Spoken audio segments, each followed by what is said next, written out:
Saludos amigos de la Malta, como ven estoy de vuelta en el salón de casa, aunque en realidad va a ser muy momentáneo porque volvemos a salir, volvemos a visitar destilerías, aunque en realidad vamos a visitar toda una localidad del whisky escocés, que es nada más y nada menos que Campbeltown, la que fue considerada la capital mundial del whisky, una región con mucha historia y yo se la voy a contar.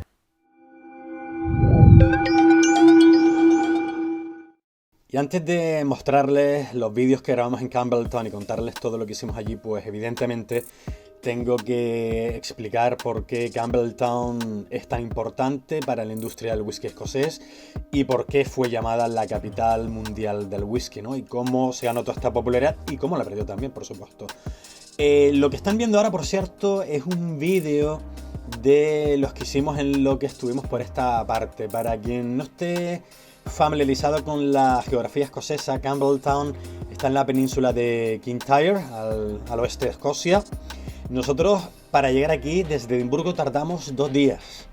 Se puede hacer en uno, pero sinceramente es una matada, no vas a disfrutar del viaje, casi que no vas a descansar y va a costar llegar en un día. Creo que esta fue de las mejores decisiones que tomamos en estas mini vacaciones porque la verdad pasamos una noche en Dunoon de camino a Campbeltown y la verdad que lo disfrutamos bastante. Esta ruta que me ven haciendo ahora mismo es desde Campbeltown hacia el norte de la península para tomar el ferry hacia la isla de Arran. De hecho verán la isla en algún momento en el vídeo en la parte derecha de la pantalla. Tanto la ruta desde el norte hacia el sur por la costa oeste y esta que estoy mostrando ahora merecen mucho la pena. Son unas vistas preciosas y la carretera está en bastante buen estado, sobre todo lo que es el lado oeste. Este lado este también está en buen estado, pero como ven es un solo carril y es que casi todas las carreteras rurales de Escocia son de un solo carril, con sus apartaderos por supuesto, así que si no están acostumbrados a conducir en este tipo de carreteras, pues vayan con mucho cuidado porque se pueden llevar un sustito. De hecho verán en algún momento en el vídeo cómo nos cruzamos con algo de tráfico y nos tenemos que apartar o ellos se apartan para poder pasar sin ningún tipo de peligro. Bueno, pues yo les voy a dejar un mapa aquí, de todas maneras, ya lo habré dejado, de esta zona por si algún día les apetece visitar toda esta zona. Ahora vamos a hablar de Campbeltown en sí. Y bueno, voy a intentar resumir la historia de Campbeltown porque es una historia bastante densa. Merece mucho la pena contar, pero tampoco quiero aburrirlos y lo voy a intentar. Vamos a ver, nos situamos directamente en el siglo XVIII, que es el siglo del apogeo de la destilación ilegal de whisky en Escocia. Esto ya lo expliqué con detalle en otro de los vídeos, que si a alguien le interesa voy a dejar por aquí la tarjetita, pero en resumidas cuentas tengo que decir que en ese siglo XVIII pues el Estado intenta recaudar impuestos de todo el whisky producido en toda Escocia. Pero ¿qué pasa? Que una parte de la población consideraba esto injusto porque producir whisky pues era como un derecho de vida. Siempre esta bebida había estado ahí, así que les pareció injusto que les pidieran impuestos por ella. Así que muchas destilerías ilegales se van a concentrar en lugares como por ejemplo Speyside, en el noreste de Escocia, porque eran de difícil acceso. Bueno, pues Speyside fue muy popular por estas destilerías ilegales, pero también lo fue Campbeltown y de esto no se suele hablar mucho. Campbeltown tiene sus motivos también para que fuera un centro de destilación ilegal. Por un lado porque es una región que mientras que en Speyside se le ha dado muy bien el cultivo de cebada, en la región de la península de Kintyre pues siempre han tenido unas temperaturas más agradables que el resto de Gran Bretaña, porque por esta zona pasa la corriente del Golfo, proveniente de México, lo que le confiere unas temperaturas más agradables. O sea, así que aquí en la cebada también se dio históricamente bastante bien. Segundo, aunque tenía muy buena conexión marítima con Glasgow, los recaudadores de impuestos que llegaban aquí pues lo tenían complicado por 2 motivos. Primero porque no hablaban el idioma local, que era el gaélico, y segundo porque la mayor parte de ellos eran chantajeados, recibían un dinero de los destiladores ilegales y con la misma que llegaban al puerto de Campbeltown regresaban a Glasgow. Y además, pues aquí también hubo una buena fuente de agua fresca, o sea que se dio muy bien lo que es la producción de whisky ilegal. Y por cierto, va a haber personajes que contribuyan a que se fomente la destilación ilegal. Y uno de ellos va a ser Robert Armour, un señor que vamos a describir como fontanero. Lo que pasa es que ese fue su trabajo ilegal. Su trabajo ilegal fue construir muchos alambiques de cobre de manera ilegal. Se dice de él que construyó más de 400 alambiques ilegales para suministrar a las destilerías de la zona. Y es que en aquel entonces también se utilizaba el estaño para producir alambiques, pero él solamente se dedicó a producir de cobre, que eran los mejores del mercado. Así que imagínense la situación. Para finales del siglo XVIII había unas 31 destilerías ilegales en Campbelltown. Si Campbelltown ya era popular a finales del siglo XVIII, a comienzos del siglo XIX lo va a ser aún más, y esto se debió principalmente a la ley de impuestos especiales aprobadas en 1823. Con esta ley, en resumidas cuentas, el Estado intentaba regularizar de una vez por todas y definitivamente la situación de la destilación de whisky en Escocia. Para producir whisky, pues lo que tienes que hacer después de aprobarse esta ley era pagar una licencia, con unos precios, por cierto, bastante económicos. Y además pagar unos impuestos reducidos por los productos destilados. Bueno, pues esta fue la oportunidad de oro para que las destilerías ilegales pues entraran en la legalidad. Y 15 de ellas lo hicieron en Campbelltown en los siguientes 5 años. Esto hizo que ya de manera oficial el whisky de Campbelltown estuviera presente en todo el Reino Unido. De hecho, les digo más, entre 1830 y 1835 surgen 13 nuevas destilerías en Campbelltown. Esto hace que esta ciudad fuera llamada la Whiskópolis mundial. Bueno, pues claro, con este whisky tan popular, que además tenía esa fama de ser un whisky ahumado, de mucho cuerpo, con una textura pues aceitosa, también es un reclamo para los grandes mezcladores del momento. En la segunda mitad del siglo XIX, los grandes mezcladores de whisky como fueron Johnnie Walker o Dewars se van a dirigir también a Campbelltown, que tenía muy buena conexión con Glasgow, para comprar las maltas de esta ciudad y utilizarlas en sus populares blends. Porque no solamente se dirigieron a Speyside, ahora mismo la meca era Campbelltown. Bueno, pues esta situación, junto con el hecho de que la industria del arenque también era importante en Campbelltown, hicieron que esta fuera la ciudad británica con mayor renta per cápita del Reino Unido en la segunda mitad del siglo XIX. Imagínense la cantidad de dinero que fluyó por las calles de esta pequeña ciudad al oeste de Escocia.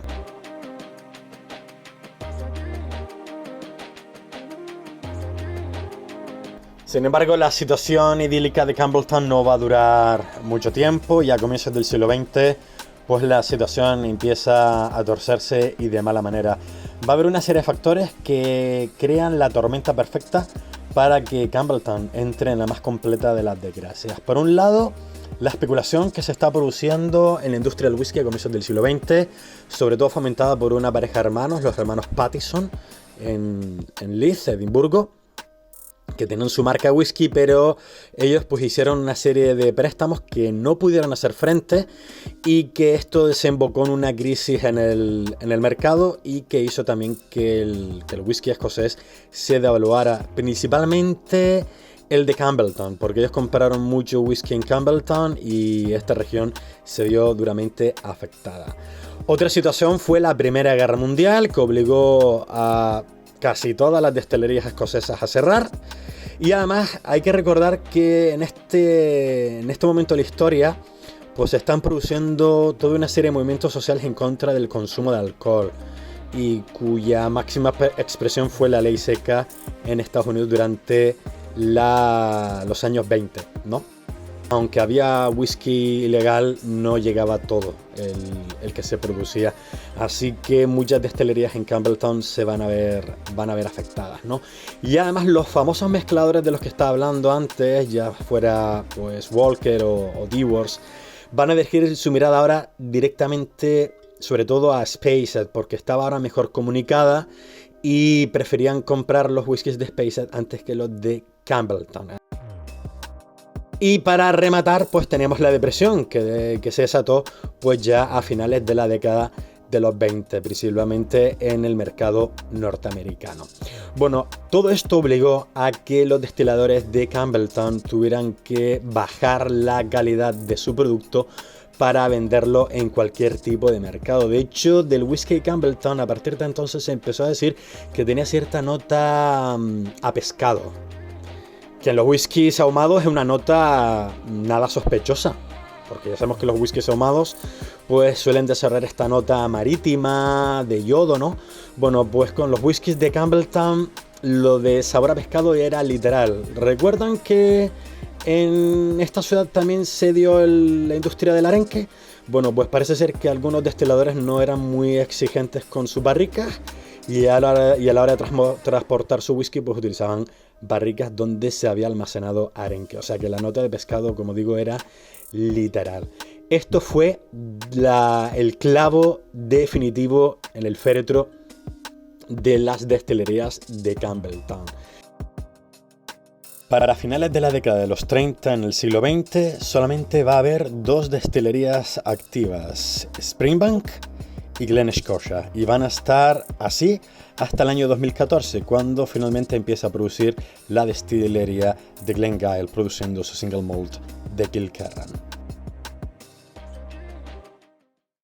Bueno, pues amigos de la Malta, estamos aquí en Campbeltown y la verdad que mi primera impresión es que estoy bastante sorprendido, gratamente, porque aunque por un lado tenemos una ciudad que tiene su pasado industrial y a lo mejor visualmente no es muy atractiva, porque hay que recordar que aquí pues esta ciudad fue considerada la capital del whisky del mundo, pues también el otro lado es que está situado en un clave pues realmente precioso, como es esta bahía en mitad aquí del campo, y lo que le convierte en un lugar bastante peculiar.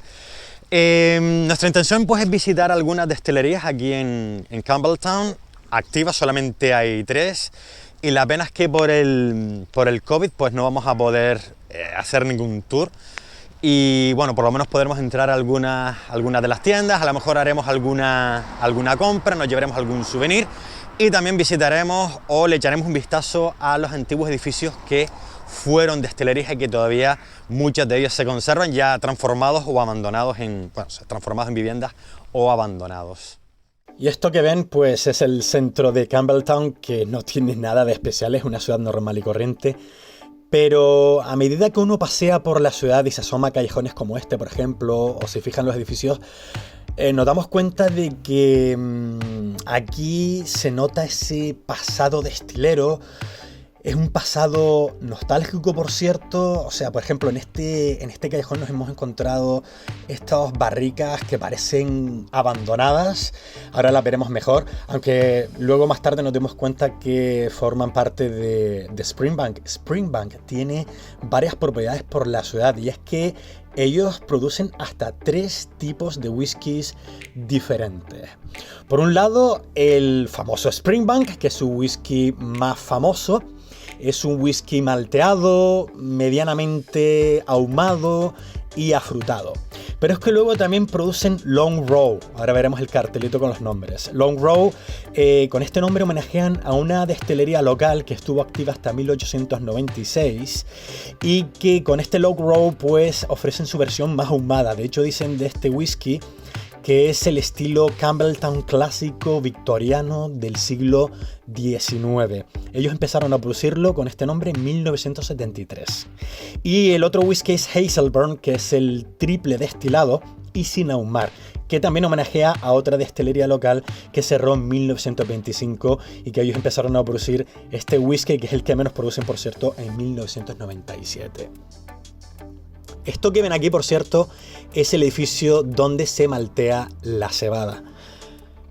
Springbank es una de las 6 destilerías en toda Escocia que tiene suelo de malteado. Esta es la forma más tradicional a la hora de hacer germinar la cebada. La cebada se empapa en agua durante varios días y luego se seca en este suelo para que germine durante 4 días y alguien tiene que moverlo para que todo germine parejo.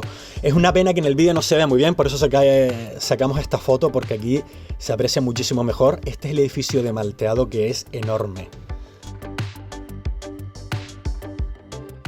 Y ahora veremos la segunda destilería de Campbeltown, que es Glengyle, y que tiene unos orígenes bastante curiosos, porque a comienzos del siglo XXI se discutía si Campbeltown debía seguir manteniendo el título de localidad de whisky escocés, porque solamente tenía 2 destilerías en activos cuando al menos debería tener 3.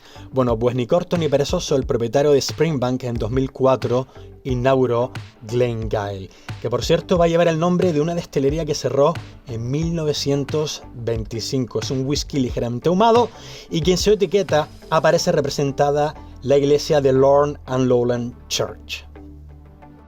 Otra de las cosas que pudimos hacer fue visitar la tienda especializada en bebidas Cadenheads, que por cierto fue fundada en Aberdeen en 1842 y que actualmente es propiedad de Springbank. Lo interesante de esta tienda es que se han especializado en la venta de maltas locales. Y bueno, si queremos llevarnos algo especial, algo único, pues esta es la tienda a visitar. Que por cierto, no solo están en Campbeltown, sino también en Londres, por ejemplo, y en Edimburgo. Nosotros aprovechamos y embotellamos nuestra pequeña botella de 30 centilitros con un blend de maltas de la ciudad, por supuesto, que estaba genial.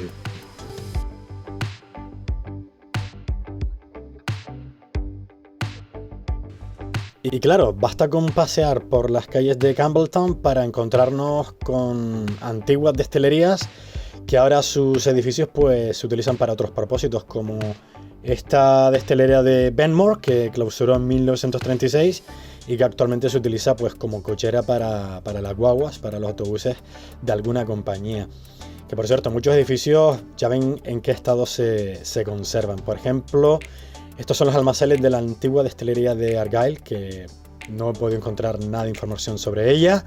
Y como ven, coches abandonados. O sea, pasear por Campbeltown es hacer un ejercicio auténtico de arqueología destilera.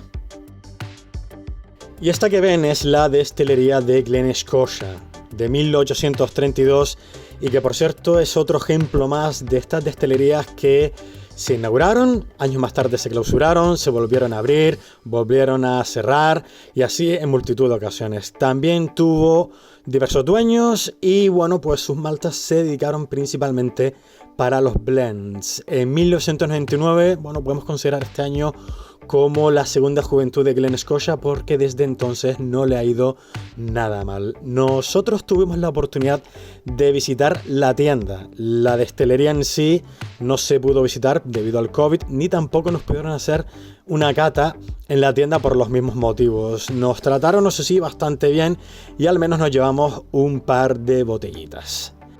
De lo último que me gustaría decir de Campbeltown es que para aquellos que la quieran visitar alguna vez, mi recomendación es que lo hagan entre semana, porque estamos en la parte rural de Escocia y muchos sitios cierran los fines de semana, incluidas las destilerías, así que si quieren hacer algún tour, yo lo primero que haría sería visitar la web de cualquiera de estas destilerías para asegurarnos de que el día que vamos nos pueden hacer un tour.